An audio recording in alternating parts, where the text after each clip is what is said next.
ಏನಾಗಿದೆ ನಿಮಗೆ? ನನಗೆ ಗಂಟಲೊಳಗಡೆ ಇನ್ಫೆಕ್ಷನ್ ಆಗಿದೆ, ಅಲ್ಲಿ ನೋವಾಗುತ್ತೆ. ಮತ್ತು ಕಿವಿ ನೋವಾಗಿತ್ತು.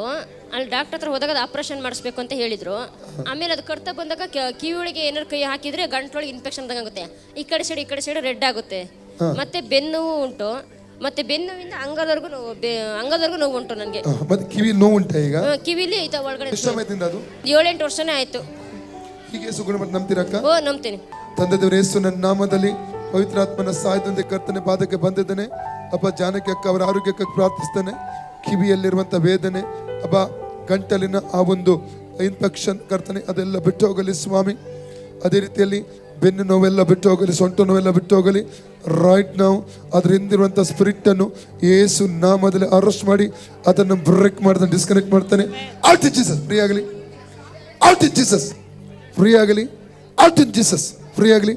ಕರ್ತನ ಯೇಸುಕ್ರಿಸ್ತನ ಬಾಸುಂಡೆಗಳ ಮೂಲಕ ಸಹೋದರಿ ಜಾನಕಿಯರು ಗುಣವಾಯಿತು. ಕರ್ತನ ಯೇಸುಕ್ರಿಸ್ತನ ಬಾಸುಂಡೆಗಳ ಮೂಲಕ ಸಹೋದರಿ ಜಾನಕಿಯರು ಗುಣವಾಯಿತು. ಕರ್ತನ ಯೇಸುಕ್ರಿಸ್ತನ ಬಾಸುಂಡೆಗಳ ಸಹೋದರಿ ಜಾನಕಿ ಗುಣವಾಯಿತು.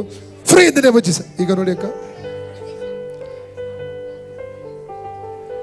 ನೋವಿಲ್ಲ. ಇಲ್ಲ, ನೋವಾಯ್ತು. 7-8 ವರ್ಷಗಳಿಂದ ನೋವು ಅನುಭವಿಸಿದೆ. ಇಲ್ಲಿ ಬರುವಾಗ ನೋವಿತ್ತು, ನೋವಿತ್ತು. ಈಗ ಇಲ್ಲ. ಯಾರು ಕೊಂಡೋದ್ರು? ಯೇಸಪ್ಪ. ಹೇಳಿ, ಯೇಸುವೆ ಯೇಸುವೆ ನನ್ನನ್ನು ನನ್ನನ್ನು ಸೌಖ್ಯಪಡಿಸಿದ್ದಕ್ಕೆ ಸೌಖ್ಯಪಡಿಸಿದ್ದಕ್ಕೆ ಸ್ತೋತ್ರ. ನಿಮಗೆ ಸ್ತೋತ್ರ.